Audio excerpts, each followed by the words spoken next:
Overthink Studio.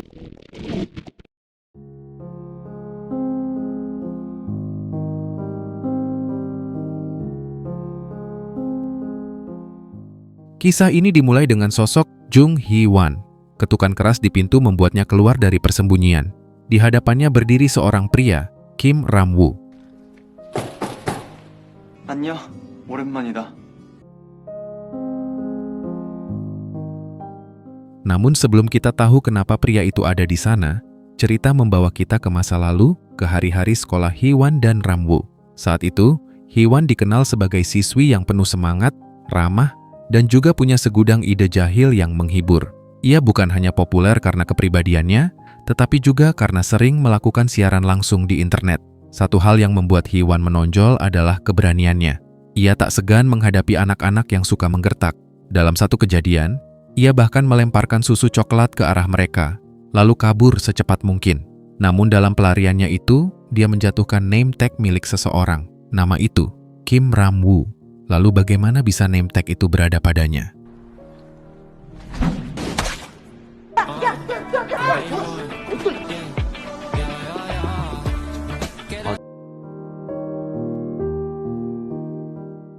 Di sisi lain, Kim Ram-woo adalah murid baru, pendiam, penyendiri, dan tampak berusaha menjauh dari masalah. Tapi seperti kata pepatah, kadang masalah tidak perlu dicari, ia datang sendiri. Dalam kelas, Hee-wan justru menggoda Ram-woo dan mengajaknya bertukar name tag demi menjebak guru magang yang sedang mengajar. Meski awalnya enggan, Ram-woo akhirnya ikut serta. Kejadian inilah yang menjadi awal keterikatan keduanya.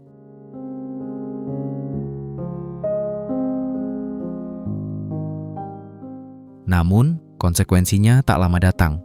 Anak-anak yang sebelumnya sempat diganggu Hee-wan, kini menunggu di depan gerbang sekolah. Mereka tak tahu bahwa nama di seragam sudah tertukar. Untuk mengantisipasi hal buruk, Hee-wan dan Ram-woo membuat rencana cepat, menggambar tato palsu di tangan mereka dengan spidol, seolah mereka berdua punya pengalaman jalanan.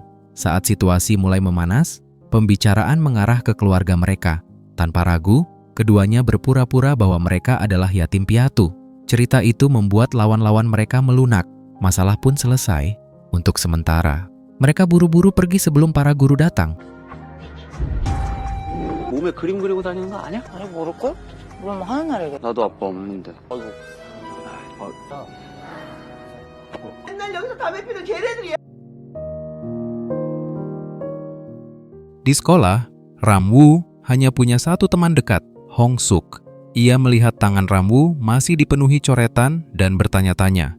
Meski Ram-woo sudah mandi air panas dan menyikatnya keras-keras, tinta itu tetap membekas. Masalah lain pun muncul.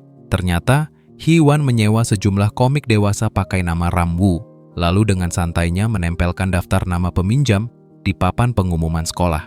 Bisa dibayangkan betapa malunya Ram-woo.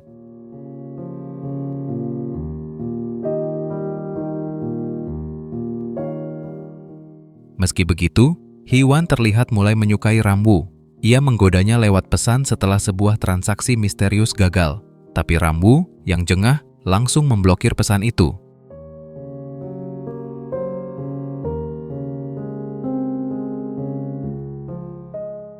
Namun keesokan harinya, Hee-wan muncul di sekolah membawa paket yang ditinggalkan Ram-woo semalam.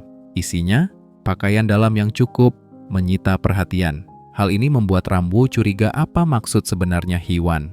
Di luar sekolah, Hee-wan bercanda dengan temannya, Tae-kyung, yang ternyata menjadi penerima asli dari hadiah itu. Ram-woo pun akhirnya bicara langsung kepada Hee-wan dan meminta agar kejadian itu dirahasiakan. Hee-wan menyanggupi, tapi dengan satu syarat, mereka harus terus bertukar name tag. Menurutnya, sejak pertukaran itu ia merasa lebih beruntung, sementara Ram-woo malah sering kena sial.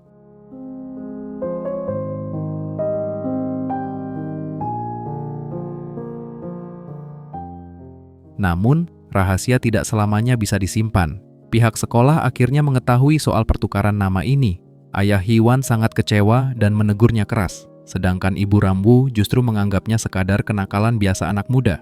Ternyata, mereka semua tinggal di gedung yang sama. Ayah Hee-wan bahkan memiliki restoran di sana. Ia menyambut Ram-woo dan ibunya dengan ramah, bahkan memberikan kartu nama agar mereka bisa mampir kapan saja. Lambat laun, perasaan Hee-wan pada Ram-woo semakin terlihat jelas.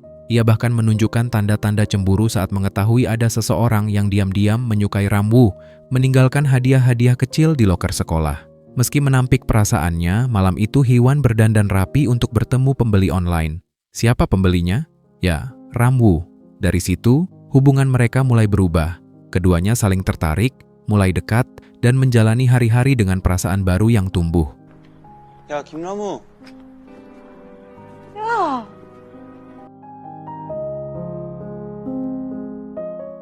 Namun semua keceriaan itu tiba-tiba hilang. Kita dibawa 6 tahun ke depan. Ramwoo muncul. Ia masuk ke rumah, membuka tirai dan jendela, bertanya apakah Hee-won baik-baik saja. Ada sesuatu yang janggal, sesuatu yang belum terucap. Ternyata, mereka tak pernah bertemu di hari kelulusan seperti yang mereka janjikan. Bahkan, sudah lebih dari 4 tahun sejak terakhir mereka bertatap muka. Dan fakta paling mengejutkan adalah, Ramwoo ternyata sudah 근데 너 죽었잖아. meninggal sejak lama.